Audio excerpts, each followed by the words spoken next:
What's up, guys? Welcome back to the channel. Here we are with another reaction video, and in this one we have why UK postcodes work better than American zip codes. Not too long ago I seen a video about the difference between UK postcodes and American zip codes, but now I guess we get to learn why they work better. I'm intrigued if she can convince me that they really do. However, before we dive in, if you happen to enjoy this video, please don't forget to subscribe, give a video a thumbs up. Let's figure out why they work better. Ever seen Beverly Hills 90210? This is a classic example of actually the most famous American zip code, and if you're British, you'll instantly recognize that it doesn't follow the same format as a UK postcode. So what's the deal with zip codes and postcodes, and what does the UK city of Norwich have to do with this all? And also, why can't you type in an American zip code to use as directions? And what important British institution ends with 4DJ? And why is that special? I'm in the business of answering questions you've probably never asked yourself before, so let's sort through the world of UK postcodes and US zip codes to help you understand the differences and similarities and why, at the end of the day, I believe the UK has a more efficient system. Now, I just like I like that little intro of her saying, I'm in the business of answering questions that you guys have probably never asked yourself. I like that. Now let's start with the differences in naming. Essentially, we are talking about a similar idea.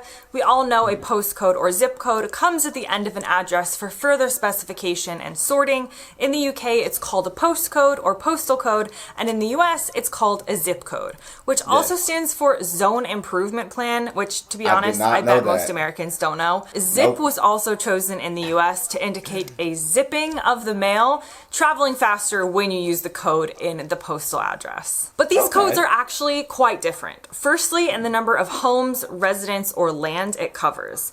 In the UK, we often can tell each other directions by simply putting in the postcode. I can type it into my GPS and be taken to the correct street, probably within just a few houses of the exact one I want. I will ultimately need the exact number of the house to make sure I do knock on the right door, but I don't need to type in the full address to get there. Postcodes in the UK cover an average of about 15 homes each, but it can be as few as one or up to a maximum of about 100, which is for much larger cities. Standard zip codes in the US, on the other hand, cover much, much larger areas. There's one zip code in central Alaska that covers 13,431 square miles. The zip code I grew up in covers 17,696 houses. They're all in the same area, so they're all grouped together. But you're not gonna just type in the zip code and use it as directions unless you wanna make 17,000 new friends, probably enemies actually, while looking for the exact house that you want. I guess so far, I guess it makes sense that the UK system is definitely much more efficient just from 2.5 minutes in, where you could type a postcode in and be within houses of someone. That's awesome. That's excellent. That's all you need. It's very like mind-blowing to me because, like she said, you could type a zip code in here and not be anywhere close to that person's house. But I mean, the U.S. System, I feel like it's a much bigger nation. And so, I don't know if we could, I feel like if we could have adopted the UK system, it probably would have been more efficient, would have been better. But I don't know if it was possible considering the size difference between the U.S. and the UK. So in the US, we don't think of zip codes in the same way that people think of postcodes in the UK, because the UK version actually allows you to pinpoint streets and areas and be way more specific without needing to type out the entire address. Your postcode is much more unique to you in the UK, and it gives us much more information. Now, there is a caveat to this. The US does have some unique zip codes assigned to large institutions like the CIA, which has zip code 20505. However, my point about it not being able to be used for directions still stands. You try typing this into Google Maps, even in the US, and it just sort of gets a little confused and starts looking for all the house numbers in the US that start with 20505, like 20505 Abrams Court in Brookville, Maryland, and 20505 Little Creek Terrace in Ashburn, Virginia.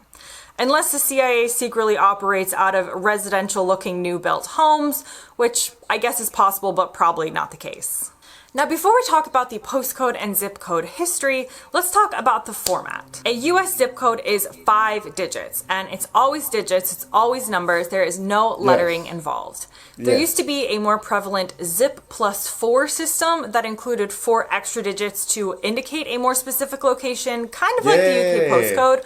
But I've noticed that like on certain sites where you got to put your address in, you put your zip code in, it'll add 4 numbers to the end. And I'm always like, what the heck are those 4 numbers for? But I don't ask questions because I did my part and it just throws in those 4 numbers and I don't know what it's for. But I've always just questioned like, why? What are those 4 numbers at the end? So that kind of answered my question. Thank you. The public didn't really universally care or start using this, and 9 numbers seemed like a lot to remember, so it's been mostly ditched with modern technology. Anyway, the first digit represents a group of US states. The second or third digit represents a region in that group or a large city, and the fourth or fifth digit gets more specific and represents a more specific area within that region. But again, it never gets as specific as the UK postcode. Cities might contain several zip codes, and they do increase or decrease predictably sometimes. They increase as you go south along the East Coast. So Boston is 02115, Philadelphia is 19103, Atlanta is 30303, and by the time you get down to Miami, you're looking at 33130. Then the numbers increase again as you go west. So we've got 50309 is Des Moines, Iowa, 63101 is St. Louis, 80202 is Denver, 94111 is San Francisco, and 99950 is Alaska. Also, as you can tell, the zip code is not divided up. There are no spaces. It is only one string of numbers. Yes. The UK postcode, on the other hand, is alphanumeric, which means it has letters and numbers. It is divided into 2 chunks. The first chunk, I've just come up with the term chunk, that's not the official term, but the first chunk is the outward code, and it has between 2 and 4 characters, and this shows the post town, which helps initially get the mail to the right post office. The second chunk always has 3 characters and points to a small group of addresses in that post town, as mentioned, usually an average of about 15, but definitely much smaller than US zip codes. This is for internal use among the local post office and begins with the number and then has 2 letters after.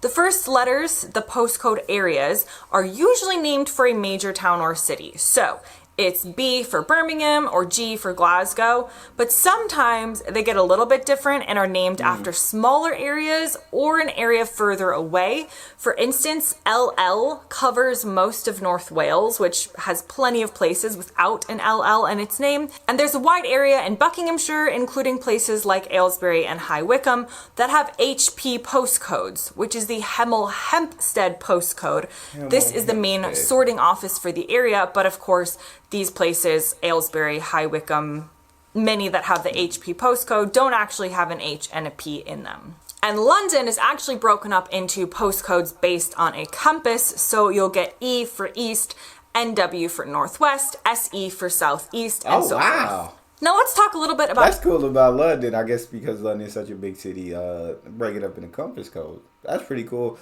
I think, yes, the UK, that's awesome that, right, their system allows you to break it down to the point where you're within like 15 houses. You're in that postcode is much more amazing. As when she said, here you could be covering a stretch of over 13 miles with the same zip code. So 13,000 miles with the same zip code. You just can't find anyone's house with the zip code anywhere here. Point blank period. You can't find it. And like she said, even if you try to type it in to Google Maps, it's not going to give you what you want. it's going to be trying to find house numbers in the area. And so, but I really, UK post, so in the UK, you just type, you can, like, I know that it brings you within houses, but you have the capability of just typing the postcode into like Google Maps or whatever map app that you're using, and it'll just go find that area postcode immediately and just take you there. I think that's really dope. The more she talking, the more I'm being convinced UK figured out the correct system on these postcodes. how these codes came about, starting with the US. The year is 1943, and many postal clerks are going into the army. Suddenly, an influx of inexperienced postal clerks join, and they need a way to more easily sort the mail without needing the time it takes to learn the delivery area of each city. So the United States Post Office Department implemented postal zones for 178 large cities, though at this point they aren't 5 digits yet. Decades later, in the early 60s, the 5-digit zip code is born and introduced nationwide to help organize the mail even more, though it's still not mandatory at this point. Now, there is a man named Robert Moon who is considered Mr. Zip, or the father of the American zip code. He submitted this idea during his time as a postal inspector in Philadelphia, and he specifically came up with the first 3 digits. The idea from him being that a standardized code could allow for machine sorting rather than hand sorting. So previously, in the 1940s, they were still doing hand sorting, and the postal codes, or the zip codes they came up with then for the large cities, didn't have to do with machine sorting. That's a lot Zip of work. codes became mandatory in the US in 1967, and the US Post Office used a cartoon character to help the American public get used to the idea, including using the character alongside a musical group called the Swingin' Six in a variety show that helped explain the importance of using zip codes. But what about UK postcodes? This obviously goes much further back than the US, and London was the first town in the UK to be divided up into postal districts starting as early as 1857. Other large cities caught on, and places like Liverpool and Manchester were divided up into postal zones by the 1860s. This continued on a city-by-city basis for many years until 1934, when the post office in the UK decided to introduce numbered districts, or short postcodes, in every town in the UK they felt was large enough to justify it. So this gave us about 10 more areas, including Birmingham, Bristol, Leeds, and Sheffield. They tried to encourage people to use the postcode with their own marketing. It was a bit more dry than Mr. Zip, but the slogan was, "For speed and certainty, always use a postal district number on your letters and notepad." So there you go. It got the point across, but less dancing involved. But the modern postcode that we know it today in the UK was a product of the 1950s, when electromechanical sorting machines allowed for more efficient and machine sorting. The post office needed a town to essentially experiment with using the modern postcodes, and Norwich was the winner. And why Norwich? Because they already had 8 automatic mail sorting machines in use. This is an interesting pamphlet I found showing Norwich residents more about the postcode and how to use them. The experiment turned out to be a big success, and by 1965, it was announced that postal coding was going to be rolled out to the rest of the country. I just think it's pretty cool how people used to actually hand sort mail back in the day. Like, they just went through it piece by piece, sorting it in the right place. And then at some point we got these machine sorters. So that's when that's when they had to, I guess, organize these postal codes and these zip codes in a way that allowed these machines to sort where the pieces of mail were going and make it easy. But that's I've never known where zip codes or postal code or postcodes came from. So I feel like she did enlighten me a little bit today. I did get to learn a little bit today, but I wish I would have. And so the U.S. isn't as efficient as the U.K. zip code wise because there were very inexperienced people having to come in and do these jobs, and where they didn't have the training and everything to be able to get very specific with it. So these postcodes or these zip codes allowed them to not have to get as specific and allowed them to still be able to do the job. Gotcha.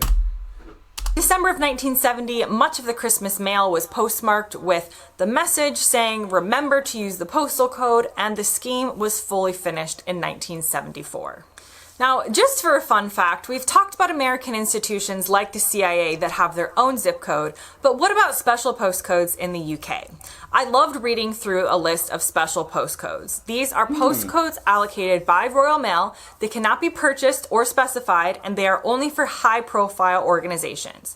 The postcodes do not follow the same system as the standardized ones, as the letters in the second half are semi-mnemonic. That word always trips me up. Meaning they are letters not following the internal sorting system, but instead standing for something else. For example, Aston Martin's postcode ends in 0DB after their sports car DB. JP Morgan's postcode ends in 5JP. The Times newspaper ends in 1TT for The Times, and BBC Radio 1's special postcode ends in 4DJ. As mentioned at the beginning of the video, YDJ, it stands for disc jockey. That brings me to the end of today's video. I hope you learned something new, and I'll see you next time. I feel like, yeah, I learned something new. I learned about postcodes and zip codes. These are questions I never really asked myself before, so she did answer them. But yeah, it makes sense on why the zip codes and the postcodes are like that, and why one system is more efficient than the other system. Now, I don't know why we haven't changed it to make it more efficient, but I guess once we put a system in place, the U.S. was like, this the system we sticking with nationwide, and we not going away from it. In the UK, they got their efficient system, so why would they want to go away from it? It wouldn't make sense. But I enjoyed watching that video. You guys did y'all know any of that information beforehand? Had y'all figured that out? I need y'all to hit me in the comment section. Did y'all know? And how much better do you think the UK system is than the US? Because we're not even going to talk about if it's better or not. That question's answered. How much better is it? That's all we have for this video. If you guys enjoyed, please don't forget to subscribe, give the video a thumbs up, and check out the next one. It's your boy D-Neil, out.